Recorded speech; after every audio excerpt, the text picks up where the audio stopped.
민수기 3장 14절에서 32절 우리 다 같이 한 목소리로 합독하겠습니다. 여호와께서 시내 광야에서 모세에게 말씀하여 이르시되 레위 자손을 그들의 조상과 가문과 종족을 따라 계수하되 1개월 이상 된 남자를 다 계수하라. 모세가 여호와의 말씀을 따라 그 명령하신 대로 계수하니라. 레위 아들들의 이름을 이러하니 게르손과 그앗과 므나리요. 게르손의 아들들의 이름은 그들의 종족대로 이러하니 림니와 시므이요. 고앗의 아들들은 그들의 종족대로 이러하니 아므람과 이스할과 헤브론과 우시엘이요. 므나리의 아들들은 그들의 종족대로 말리와 무시이니 이는 그의 종족대로 된 레위인의 조상의 가문들이니라. 게르손에게서는 림니 종족과 시므이 종족이 났으니 이들이 곧 게르손의 조상의 가문들이라. 계수된 자 곧 1개월 이상 된 남자의 수요 합계는 7,500명이며 게르손 종족들은 성막 뒤 곧 서쪽에 진을 칠 것이요.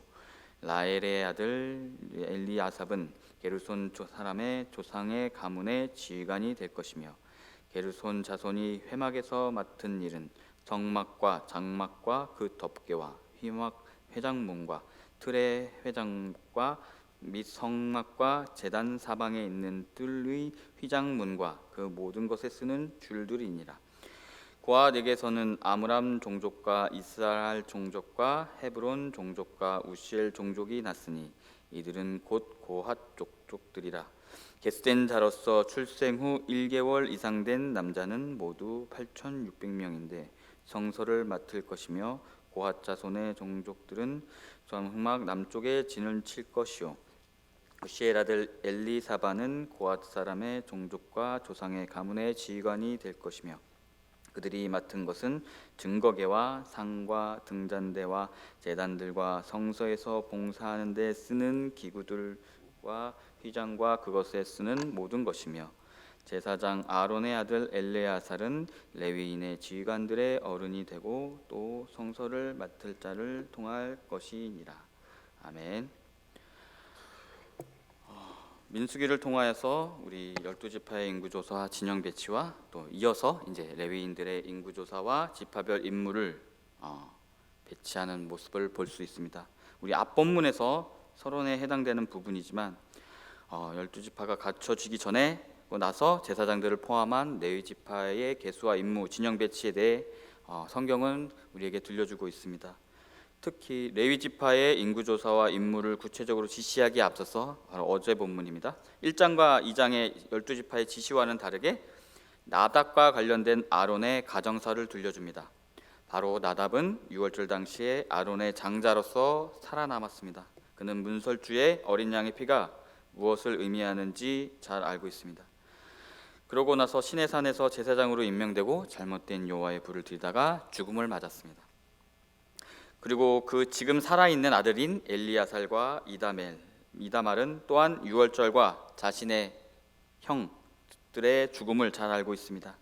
특히 이제 장자의 이 권리를 이어받고 있는 엘리야살은 자신들의 큰형들의 이야기가 울려 퍼졌을 때 그의 마음이 어땠는지 참 궁금하게 됩니다.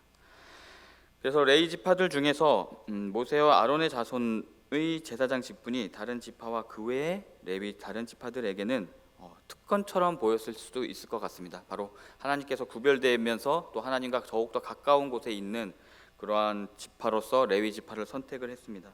그렇기 때문에 12지파들 나른 지파들도 그거에 대한 어떤 특권의식이나 이러한 모습이 보여지지 않았나라는 생각이 듭니다.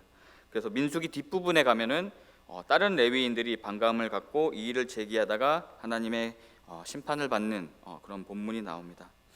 분명히 유월절의 구별됨과 제사장으로서의 제사 집행에 대한 엄격한 준수, 그리고 그렇지 못한 방법에 따라 제사장의 삶과 죽음은 왔다 갔다 했습니다. 특권적 지위는 바로 책임이 따릅니다. 또 구별된 자들은 소명과 부담감이 있습니다. 겉으로 보면 특출나고 선택된 귀족 지위 같아 보이지만 속사정은 그렇지 않습니다. 그러면서 레위를 특별히 구별하셨던 이유는 딱 한 가지, 바로 민수기에서 나오는 처한 남자를 12지파를 대신하여서 그들이 대신하기 위해서 그들을 구별했다라는 것입니다. 그렇게 구별한 이유는 12지파가 에게 주어진 장자로서의 예배 지원 업무를 바로 한 지파인 레위 지파에게 맡겼다는 것입니다.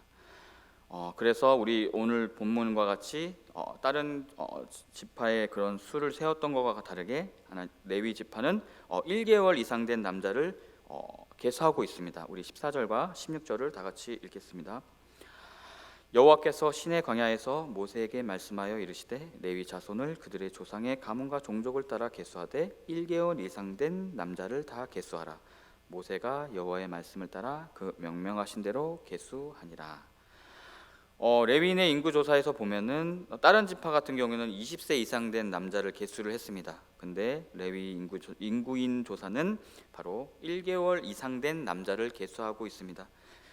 이제 레위 본문들을 저보다 더 많이 묵상하시고 읽어보셨으면 알겠지만 나중에 속전세 그걸 대신하기 위해서 레위인 자손들을 세우고 1개월 이상 된 남자들을 세고 그리고 12지파의 장자들을 세워서 그거를 차에 의해서 속전세를 내게끔 하기 위해서 1개월 이상 된 남자를 계수한다라고 볼 수 있습니다. 그리고 레위 내에서도 여러 가지 그러한 3명의 족장들이 그 팔을 나누고 있습니다. 그러한 것을 보면은 우리 17절과 20절을 다 같이 읽겠습니다.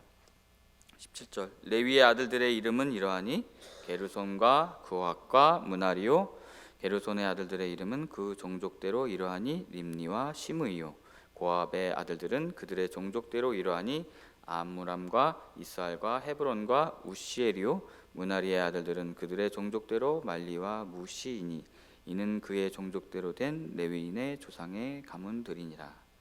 이제서야 레위인들은 세부적으로 계수하는 내용이 나옵니다. 레위인들은 보시다시피 레위 지파의 분파들로 세 지파로 나뉩니다. 게르손과 고앗과 므나리로 구성되어 있습니다. 이렇게 게르손과 고앗과 므나리로 구분된 것은 바로 장자, 둘째 아들, 셋째 아들이기 때문입니다. 바로 게르손이 장자고 고앗이 둘째 아들이고 므나리가 셋째 아들입니다. 레위의. 그래서 제가 궁금해서 봤더니 모세와 아론은 차남 고앗의 손자들입니다. 그래서인지 고앗 자손들은 나중에 뒷부분에도 나오지만 좀 더 중요한 임무를 맡고 있습니다. 근데 이 고앗 자손들은 아론의 삼남인 엘르아살의 감독을 받습니다. 바로 아론의 아들, 살아있는 장자의 아들 삼남인 엘르아살의 감독을 받고요. 근데 그 엘르아살이 아론을 대신하여 나중에 대제사장이 됩니다. 또 아론의 넷째 아들인 이다멜은 바로 나머지 두 아들 지파들 게르손과 지파와 므나리 지파를 바로 이다말 바로 넷째 아들이 감독하고 지도합니다. 바로 이렇게 하나님은 제사장 자손들과 레인 지파들을 세밀하게 연결해서 일사불란하게 조직을 만들고 있습니다. 바로 성막을 어떻게 운영할 것인지, 그리고 또 이동할 때 성막을 어떻게 이동할 것인지, 또 그것의 지휘관은 책임자는 누가 될 것인지, 엘르아살이 고앗의 책임자가 되고요, 이다멜은 게르손과 므나리의 책임자가 되어서 분명히 책임의식을 갖게 했습니다. 바로 각 기관을 네트워크로 연결해서 조직을 구성하고 운영하는 능력을 하나님께서는 모세를 통하여서 지시하시고 다스리게 하셨습니다. 저희에게도 이러한 달란트가 있었으면 좋겠습니다. 그래서 우리들이 기관을 잘 운영해 나가시기를 소망합니다. 우리 21절과 23절을 연달아 읽겠습니다. 게르손에게는 림니 종족과 시므이 종족이 났으니 이들이 곧 게르손의 조상의 가문들이요 계수된 자 곧 1개월 이상 된 남자의 수요 합계는 7,500명이며 게르손 종족들은 성막뒤 곧 서쪽에 진을 칠 것이요 라고 나왔습니다. 게르손 자손들은 림니와 시므이 두 가족으로 나뉘고 또 장막뒤 곧 서편에 진을 치게 됩니다. 여기서 장막뒤라고 한 이유는 바로 동쪽으로 이제 가나안 땅을 향해서 나아가기 때문에 동쪽이 바로 나아가고 있는 방향이고 서쪽은 바로 배후라고 볼 수 있습니다. 그 배후에는 바로 에브라임과 므낫세와 베냐민 지파 사람들과 같이 서쪽에서 언약궤의 후미를 맞습니다. 그런 것을 보면 바로 탄탄한 그런 진영의 배치를 볼 수 있습니다. 우리 24절과 26절을 또 다 같이 읽겠습니다.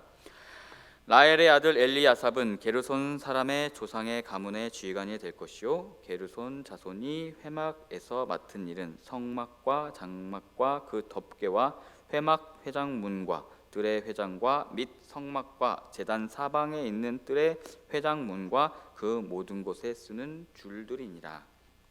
여기서 게르손 자손의 족장은 엘리아삽입니다. 아삽입니다. 하나님은 더하셨다라는 뜻을 갖고 있습니다. 그래서 이 게르손 자손들은 성막이 이동할 때 성막과 그 주위 뜰의 포장에 이르기까지 성막에 사용되는 모든 청막류를 이동하고 짊어지고 갑니다. 어떻게 보면은 특수한 하나님께서 더 크게 쓰임 받는다라고 생각해 볼 수도 있을 것 같습니다. 근데 군대에서 행군을 하셨던 남자분들은 잘 알겠지만 완전 군장을 하고 행군을 하는데 거기다가 대포까지 얹어서 행군을 한다 그러면 얼마나 힘듭니까? 근데 이 엄청나게 무게의 천막과 덮개를 게르손 자손이 맡고 이동하고 있습니다. 분명히 그들도 생필품도 있었을 거고 일용품도 있었을 거고 챙겨야 될 가족들도 있어야 되지만 일반 12지파와 다르게 또 이 사람들은 청막을 같이 관리하면서 나아가야 했다라는 것입니다. 이렇게 상상이 안 가시겠지만 그런 천막을 들고 간다는 것 자체, 그 땡볕에서 그 청막을 들고 간다는 것 자체가 엄청나게 힘든 일이었을 거고 곤욕이었을 겁니다. 차라리 12지파의 뒤에 남아서 그냥 이방인들이 쳐들어오나 안 쳐들어오나 그런 경계를 하는 것도 나쁘지 않다라는 생각이 드는데, 그러한 게르손 자손은 그런 모든 천막들을 다 짊어지고 앞에 뒤후미에서 뒤따라가는 임무를 맡고 있습니다. 분명히 어떻게 보면은 레위 자손들이 특권이 있어 보이고 하나님께 더욱더 가까이 있어 보이지만 그에 맞는 엄청난 큰 책임감과 또 그러한 어려움이 있었다는 것을 이 24절과 26절에서 성막을 옮긴다라는 것 자체를 보면 알 수가 있습니다. 그 다음에는 그핫 자손에 대한 이야기가 나옵니다. 27절과 29절을 연달아 읽겠습니다. 고핫에게는 아므람 족족과 이스라엘 종족과 헤브론 종족과 우시엘 종족이 났으니 이들은 곧 고핫 종족들이라. 계수된 자로서 출생 후 1개월 이상 된 남자는 모두 8,600명인데 성서를 맡을 것이며 고핫 자손의 종족들은 성막 남쪽에 진을 칠 것이요. 성막 남쪽에서 진을 치게 되었습니다. 각각 하나님께서는 레위인들 또한 각 동서남북으로 그들을 배치하고 진영시켜서 그들이 어떠한 임무를 맡게 될지, 또 어떻게 해서 가나안 땅까지 안전하게 이동할 수 있을지에 대한 계획이 이렇게 치밀하게 세우셨음을 볼 수 있습니다. 우리 고핫 자손은 아므람, 이스라엘, 헤브론, 우시엘 네 가족으로 나뉘고 있습니다. 성막 남편에 진을 치고요. 그 남편에는 르우벤 지파와 시므온 갓 무리들과 함께 언약궤 오른쪽 진영을 맡게 됩니다. 우리 30절과 31절을 다 같이 읽겠습니다. 30절 우시엘의 아들 엘리사바는 고핫 사람의 종족과 조상의 가문의 지휘관이 될 것이며 그들이 맡은 것은 증거궤와 상과 등전대와 제단들과 성소에서 봉사하는 데 쓰는 기구들과 휘장과 그것에 쓰는 모든 것들이며, 고핫의 임무는 증거궤와 상과 등잔대와 제단들, 성소에서 봉사하는 데 쓰는 기구들과 휘장과 그것에 쓰는 모든 것이라고 나옵니다. 그냥 단순한 물품들이 아니라 우리 재단에 나온 것처럼 훌륭한 마이크, 아니면 저런 십자가, 여러 가지 진짜 중요한 물건들 안에서 있는 이러한 저희들 이런 상이라든가 이런 것들을 다 준 가장 귀한, 또 가장 제사 지을 때 중요한 물품들을 바로 고핫 자손이 맡고 있습니다. 상이나 등잔대나 제단, 특히 이제 등잔대 같은 경우에는 깨지기 쉬운 물건이었을 것 같습니다. 상도 그렇지만 천막이야 질긴 섬유로 되어 있기 때문에 어떻게 운반하든 여러 명이 붙어서 운반하면 되겠지만 상과 등잔대, 제단들은 우리 보시다시피 이런 유리그릇과 같이 깨지는 그릇일 것입니다. 그러한 것을 운반할 때에는 엄청나게 세심하게 또 주의를 기울이면서 운반했을 것이라는 추측이 가능합니다. 그들에게 중요한 임무, 특히 이제 모세와 아론의 그런 가문의 레위 지파였지만 그들이 맡은 임무는 되게 중요하고 중대한 임무였던 것 같습니다. 그렇지만 그만큼 더 어려운 임무였을 거고 그 안에서 운반하는데 심혈을 기울여야 했었을 그들이었던 것 같습니다. 특히 우리 증거계를 언약계를 그때 옮겼던 우리 다윗 시대에 옮겼던 우사를 생각해 보면 우사가 분명히 자기 마음은 그것이 아니었겠지만 운반하는 과정에서 자기가 잘못 만짐을 해서 그 죽음을 당했다는 것을 보면 이들의 심정이 참 어때했을지 참 진짜 조심스럽고 그 안에서 경건함, 항상 자신의 마음을 되돌아보면서 살았을 거라는 느낌이 듭니다. 우리 마지막 31절을 읽겠습니다. 제사장 아론의 아들 엘리아살은 레위인의 지휘관들의 어른이 되고 또 성소를 맡은 자를 통합할 것이니라 하면서 문하리 자손이 나오기 전에 바로 엘르아살, 바로 중간에 있는 핵심, 원래 성경 본문은 가장 중간에 있는 부분이 되게 강조되는 부분인데 문하리 자손이 나오기도 전에 바로 이 레위인의 지휘관들의 어른은 엘르아살, 바로 아론의 장자죠.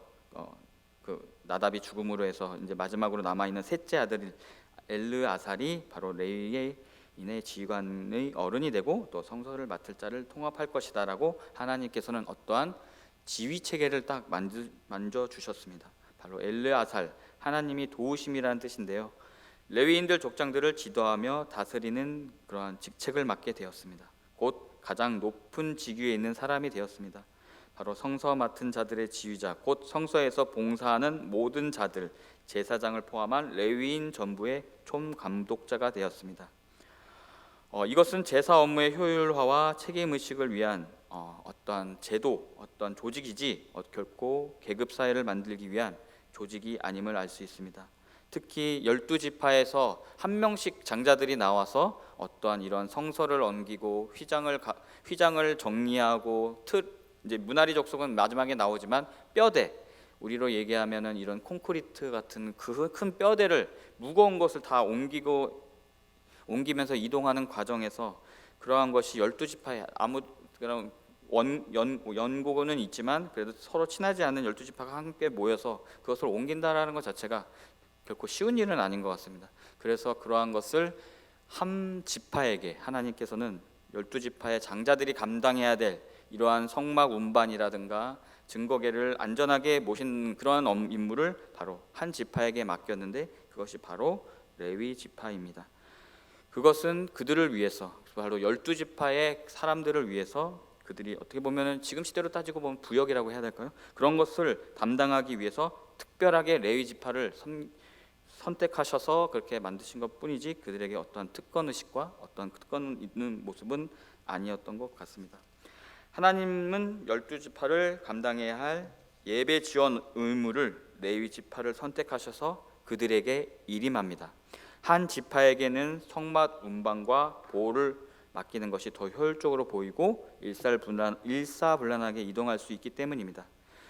여기서 바로 유기체같이 소통해야 하는 분업이 이루어집니다. 이런 분업 가운데 각자 자기가 맡은 지위에 대한 귀천과 또 조직 간의 소통에서 오는 갈등이 있을 수 있습니다. 나는 하나님의 성서를 맡고 있다, 하나님의 그런 큰 물건들을 갖고 있다라는 것에 대한 어떠한 귀천에 대한 서로의 시기와 질투가 있을 수 있습니다. 또한 있었습니다. 민수기 뒤편에서. 그래서 저는 여기서 첫 번째 강조드리고 싶은 말씀은 민수기에서 이스라엘이 조직되어 가는 과정은 모세의 사사로운 감정과 레위 지파, 바로 모세가 소속되어 있는 레위 지파의 사사로운 이익에 이해한 것이 아니라 하나님의 절대적 명령과 계획에 있음을 알 수 있습니다. 둘째가 가장 중요한데요. 둘째는 언약궤보다 높게 이동하는 지파는 없습니다. 그런 표를 보시면 알겠지만 바로 가운데 언약궤가 있고 양옆으로 레위 지파가 삥 둘러 있고 그 다음에 사방으로 12지파가 나뉘어 가고 있습니다. 바로 언약궤로 상징되는 하나님께서 우리에게 땅 아래로 내려오셔서 우리와 같이 이동하기 위해서 땅 바닥에 서서 사열하고 계신 겁니다. 바로 가운데 서서 줄 서고 계십니다. 그리고 그 양옆으로 레위 지파들이 서 있고 그 다음에 네 지파들이 서 있습니다. 그러한 평평한 광야길을 이스라엘 지파는 이동했을 것입니다. 거기에는 동과 서와 남과 북 어느 진영이든 언약궤보다 높게 이동하거나 특출나게 이동하는 것은 없습니다. 12지파와 언약궤 가운데 서서 이동하는 레위 지파도 요란하게 이동할 수 없습니다. 광야는 잘 아시다시피 양육강식의 세계에 있습니다. 바로 그 안에서는 엄청나게 강한 베두인이라고 하는 약탈 민족이 있었고요. 그리고 그 옆에는 모압 족속도 있었고, 그 안에서 암몬 족속도 있었고, 여러 가지 다양한 민족들이 그 이동을 방해하고 그들의 침략을 할 수 있는, 약탈할 수 있는 그런 세계가 바로 광야라는 세계입니다. 그래서 각자 맡은 진영에서 경계 근무를 서지 않으면 베두인과 같은 약탈 민족의 기습이나 강한 외부 민족의 침입에 이스라엘 지파는 뿔뿔이 흩어지게 될 겁니다. 그러한 모습 속에 아무것도 모르는 이스라엘에게 하나님께서는 언약궤를 중심으로 해서 탄탄한, 어디에서든 가나안 땅으로 이동할 수 있는 바로 조직을 하나님께서는 지시하셨고 그렇게 만드셨던 것뿐입니다. 오늘도 우리 자신이 맡은 자리에서, 우리 교회에서 언제나 열심을 다하는 우리들이 되기를 기도하겠습니다. 우리 다 같이 기도합니다. 사랑과 은혜가 많으신 하나님, 출애굽하고 시내산에서 말씀과 율법을 주시고 민수기를 통해 하나님이 예비하신 가나안으로 출발하는 단계에 있는 이스라엘을 묵상하고 있습니다. 뜨거운 햇볕과 아무것도 할 수 없는 광야 앞에서 하나님은 하나씩 이스라엘을 단단한 민족으로 지어가심을 볼 수 있습니다. 광야라는 험난하고 냉혹한 양육강식의 세계에서 이스라엘을 단순히 내보내시는 것이 아니라 섬세히 다루시고 그들을 단단하게 만들어 가심으로 하나님 가나안 땅에 잘 이동할 수 있게 하나님께서 조직하였듯이 저희들 거룩한 시 성동교회도 단단히 지어져 갈 수 있게 하여 주시옵소서. 그래서 어떤 환난과 시련 앞에서도 와르르 무너지지 않고 기관들이 하나로 단단히 뭉쳐서 그 어려움을 담대히 이겨나가게 하여 주시옵소서. 그리하여서 지역사회의 말씀을 담대히 전하며 큰 축복의 통로로 사용하여 주시옵소서. 오늘 드려지는 예물의 정성을 기쁘게 받아주시고 축복하고 안수하여 주십시오. 그의 마음의 소원을 기억하시고 그 가정 안에서 무한한 은혜와 평안이 넘치게 하옵소서. 예수님의 이름으로 기도드리옵나이다.